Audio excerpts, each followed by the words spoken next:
Point बता दे बस इसी। चलो आ जाओ।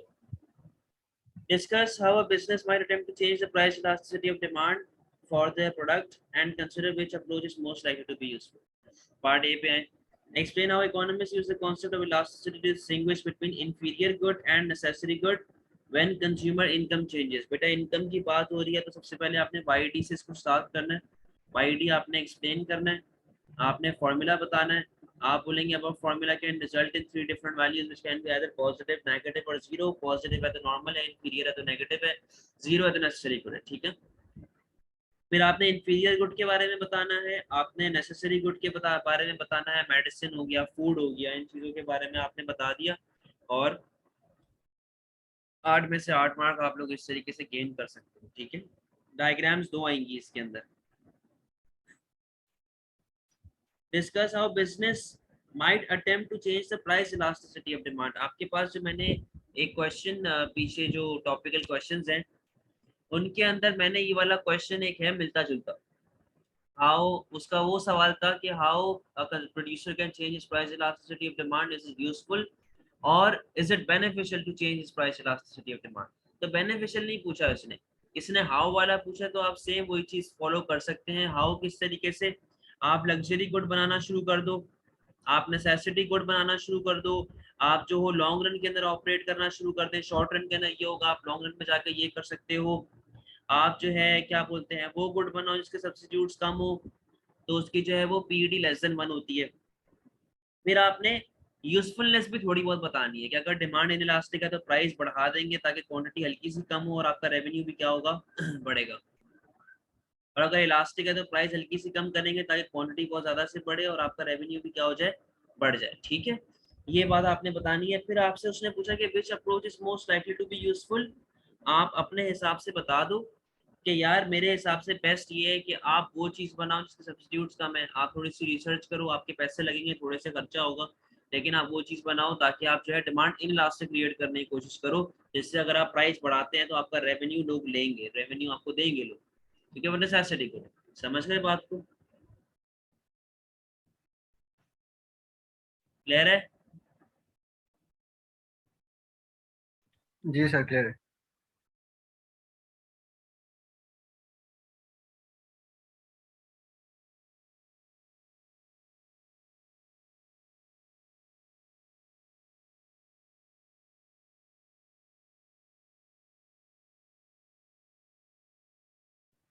चले जी, क्वेश्चन 3 पे आए.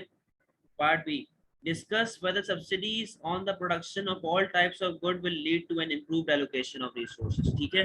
अब इसका पार्ट ए जो है वो हमारे पास क्या बोलता है. पार्ट ए हमें बोलता है distinguish between regressive and progressive taxes and explain whether you would use an income tax or a specific indirect tax to make post tax income more equal.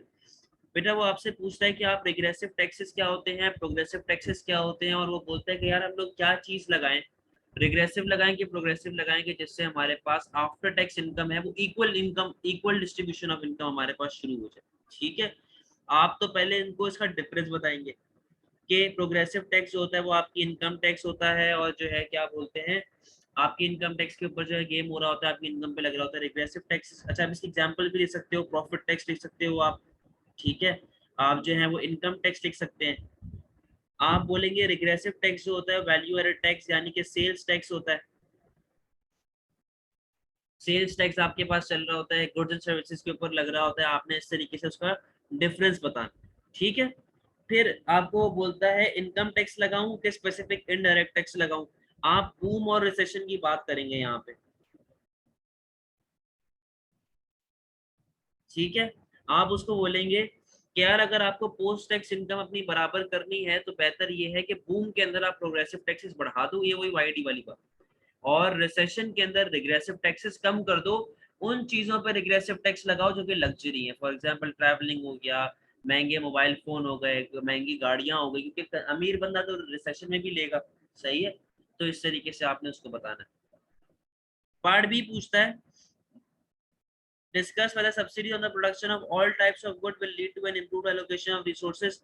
बेटा ये मेरिट गुड की बात कर रहा है, एलोकेशन ऑफ रिसोर्सेज की बात करी है ना इसने. तो ये मेरिट गुड से इसका लिंक चल रहा है। पहले आपने मेरिट सब्सिडी का बता देना डेफिनेशन, फिर आप मेरिट गुड के साथ स्टार्ट करेंगे इसको। मेरिट गुड से आप स्टार्ट करेंगे, सही है। अंडर कंज्यूम और अंडर एलोकेटेड और ये वो सारी बातें। सब्सिडी के बारे में आप बात करेंगे, ठीक है। आप पब्लिक गुड के बारे में बात करोगे, क्योंकि जाहिर सी बात है डीमेरिट गुड पे तो नहीं दोगे ना सब्सिडी। आप पब्लिक गुड के बारे में बात करेंगे, सही है। आप कह सकते हो, आप प्राइवेट गुड के बारे में भी हल्की फुल्की बात कर सकते हो, लेकिन डीमेरिट के बारे में बात नहीं करोगे भाई, अक्ल से काम लेना, सही है। ये बातें आप उसको बताएंगे। फिर आप बताएंगे कि यार बेस्ट चीज क्या है, कि यार एलोकेशन ऑफ रिसोर्सेज हमारे पास होती है कि नहीं होती। आप ये बोलेंगे,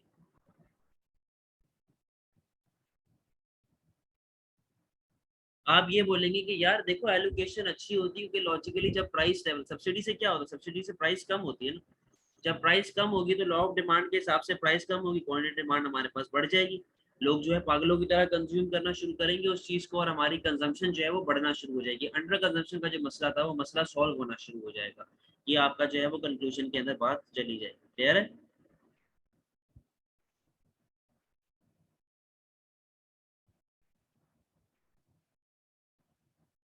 क्वेश्चन 4 पे आओ।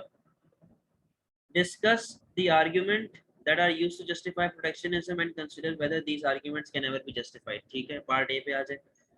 Explain using examples what is meant by protectionism and show with the help of diagram how export subsidies can be considered as a form of protectionism।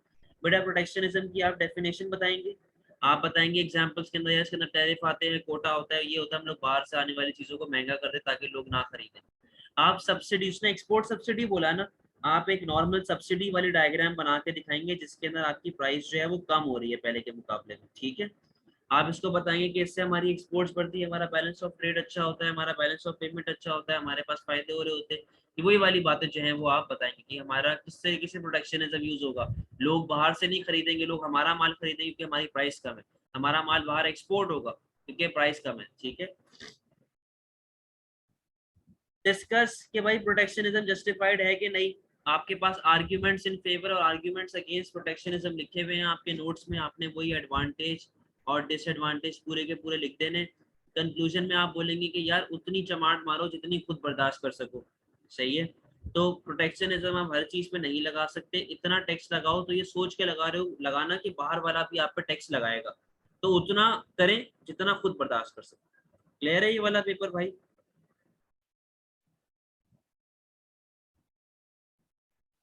Ji ji sir.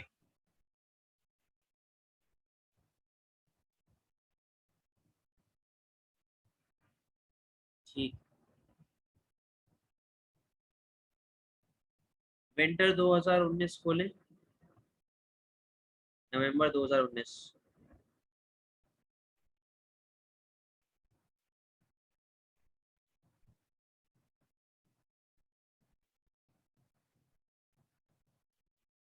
Question number 2, discuss the problem in applying supply side policy in an economy and assess whether these problem can be overcome। ठीक है जी, part A पे है। Explain with the help of diagram the process through which equilibrium price and equilibrium quantity of a good changes when there is an improvement in technology underlying the production of that good। बेटा आपने सबसे पहले तो equilibrium इसको define किया, ठीक है। आपने बेसिक एक एक्समैन वाली डायग्राम बना के उसको दिखा दिया, ये आपका 4 मार्क का इंट्रोडक्शन चलेगा, आप उसको एक्सप्लेन करेंगे। फिर आपने इंप्रूवमेंट इन टेक्नोलॉजी के अंदर सप्लाई बढ़ा के दिखानी है और रैशनिंग का केस दिखाना, ठीक है। तो उससे आप बताएंगे कि यार प्राइस हमारी कम हो जाएगी, क्वांटिटी हमारी बढ़ जाएगी, वो सारी गेम आपने बता। Problems in supply side policy, बेटा problem in supply side policy के अंदर देखो आपने क्या क्या बातें बतानी। सबसे पहले तो शॉर्ट रन की बात कर लो कि अगर सब्सिडी देने जाऊंगा तो सब्सिडी की अपनी अपॉर्चुनिटी कॉस्ट होती है, ठीक है। आप इसकी ये बात करेंगे। आप बोलेंगे कि यार जब मैं ट्रेनिंग की बात करता हूँ, या मैं जब क्या बोलते हैं टेक्नोलॉजी की बात करता हूँ, मैं रिसर्च एंड डेवलपमेंट की बात करता हूँ, ये कॉस्टली होती हैं और टाइम कंज्यूमिंग होती हैं, ठीक है। आप ये बात उसको बताएंगे। सभी सिर्फ डिसएडवांटेज बताने हैं, एडवांटेजेस नहीं हमने बताने। अच्छा, फिर आप बोलेंगे कि यार हम लोग जो है वो अगर बाहर से मशीन इंपोर्ट करवाते हैं तो उससे बैलेंस ऑफ पेमेंट के ऊपर हमारे पास मसले आना शुरू हो जाते हैं, ठीक है। अच्छा, अब आप बताएंगे कि इसको ओवरकम किस तरीके से किया जा सकता है। आप इसको ओवरकम इस तरीके से कर सकते हैं कि आप ट्रेनिंग अच्छी ऐसी करो, ऐसी ट्रेनिंग करो कि यार ये जो लोग हैं वो आगे जाके और भी लोगों को ट्रेन करें और साथ साथ आपकी प्रोडक्टिविटी भी बहुत ज़्यादा बढ़ाए। ठीक है, आप ये बोल सकते हैं कि यार अगर आप सब्सिडी देने की कर रहे हो तो आप बिजनेस के ऊपर टैक्सेस लगाओ, प्रॉफिट्स के ऊपर, ताकि जो है वो पैसा आपके पास आए और सब्सिडी की ऐसा कोई अपॉर्चुनिटी कॉस्ट ना हो। सही है, आप सब्सिडीज वगैरह की बात कर सकते हैं। वैसे आप ये वो प्रॉब्लम्स आप ये सारी इसको बता सकते हो। कंक्लूजन में आप बोलोगे कि यार इन दी एंड, देखो शुरुआत में हर चीज़ के अंदर मसला आता है, लेकिन इन दी एंड सप्लाई साइड पॉलिसी हमेशा बेस्ट होती है, क्योंकि हमारे पास कोई भी कॉन्फ्लिक्ट ऑफ ऑब्जेक्टिव नहीं आ रहा हो। कोई भी जब कॉन्फ्लिक्ट ऑफ ऑब्जेक्टिव नहीं आएगा तो इकोनॉमी अच्छे से अपने पास चलती रहेगी, ग्रोथ आती रहेगी और हमारी इकोनॉमी जो है वो इम्प्रूव होती रहेगी। ठीक है, क्वेश्चन नंबर 3 के ऊपर आओ। Explain how knowledge चाहिए. Since the demand for demerit goods such as cigarette is priced inelastic, a tax on the product is a waste of time. What is needed is better awareness amongst consumers of the negative effect of smoking cigarette. Discuss the view. बेटा उसने policies to solve demerit आपसे पूछा हुआ है।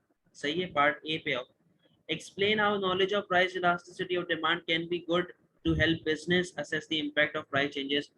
Usefulness of PED for producer है। आपने PED को define किया, आपने फॉर्मूला बताया, आपने बताया कि अब formula can result in 5 different values, PED greater than 1, elastic less than 1, inelastic. Elastic की बात की, उसको लिंक किया टीआर के साथ। इन इलास्टिक की बात की, उसको लिंक किया टीआर के साथ। टोटल 4 डायग्राम्स आपके पास यहाँ पे आ रही है। ठीक है, अब डीमेरिट का उसने पूछा हुआ है तो पहले आप डीमेरिट को डिफाइन करेंगे, एक्सप्लेन करेंगे। Over consume, over allocated, under charge, ये सारी बातें आप उसको बताएंगे। उसने खुद आपको 2 पॉलिसीज दे दी है, क्या क्या, टैक्सेस और एडवर्टाइजिंग अवेयरनेस। ठीक है, तो आपने टैक्सेस और अवेयरनेस इन दोनों के प्रोज एंड कॉन्स लिखने, एडवांटेज डिसएडवांटेज लिखने। कंक्लूजन में आप बोलेंगे कि यार ये वाली चीज बेहतर है, ये वाली चीज बेहतर नहीं है। समझ गए बात को? इससे खाली टैक्स रेवेन्यू आता है और हमें टैक्स रेवेन्यू नहीं उठाना, हमें डीमेरिट गुड की क्वांटिटी कम करवानी। क्वेश्चन नंबर 4,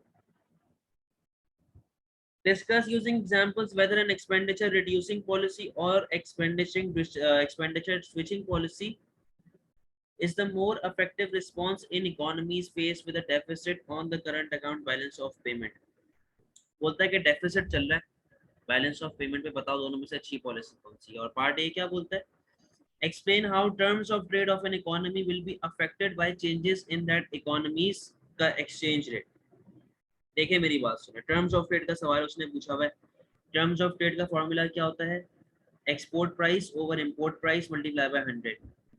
ठीक है, तो पहले तो आपने उसको ये फॉर्मूला एक्सप्लेन करना है। सही है, फिर आपने उसको, उसने आपसे क्या बोला कि will be affected by economies exchange rate. हाँ बिल्कुल होता है।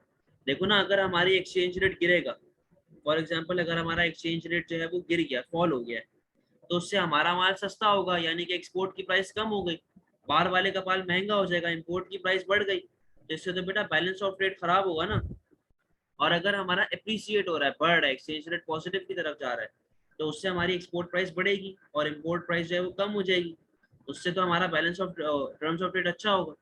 तो हमें उसको ये बातें बतानी है कि यार एक्सचेंज रेट जब हमारा गिरेगा तो उससे ये मसले आ रहे होते हैं, टर्म्स ऑफ ट्रेड हमारा गिर रहा होता है, और वो सारी क्लियर आपने जो है वो उसको लिंक करके बताना। ठीक है, स्विचिंग पॉलिसी आप लोगों को मैंने बताई हुई है, टैरिफ कोटा वगैरह, यानी कि कंज्यूमर का जो है वो रास्ता जो है आपने स्विच कर दिया, यहाँ पे रास्ता बंद कर दिया, आपको अब इधर जाना पड़ेगा। ये स्विचिंग पॉलिसी, टैरिफ लगा दो, कोटा लगा दो, वो सब। डैम्पनिंग के अंदर मैंने आप लोगों को बताया था कि इस बंदे की मैंने टांग काट दी, यानी कि इनकम खत्म कर दी, ना वो यहाँ पे जा सकता है ना वो यहाँ पे जा सकता है। डैम्पनिंग के अंदर होती है fiscal policy, monetary policy, contractionary. अब उसने बोला कि बैलेंस ऑफ पेमेंट आ रहा है, क्या उसने कहीं भी ये बात बोली है कि इन्फ्लेशन आ रही है उसको भी सॉल्व करनी है? नहीं। तो जब इन्फ्लेशन को सॉल्व करने की जरूरत नहीं है तो सिर्फ करंट अकाउंट को हमें सॉल्व करना है, तो बेटर पॉलिसी कौन सी है, स्विचिंग पॉलिसी। स्विचिंग पॉलिसी लगाओ ताकि सिर्फ बैलेंस ऑफ पेमेंट के ऊपर इफेक्ट आए, वो पॉजिटिव हो, ना कि इकोनॉमी हमारी खराब होना शुरू हो जाए। क्लियर है? जी सर, क्लियर है। खदीजा आपको? चले जी,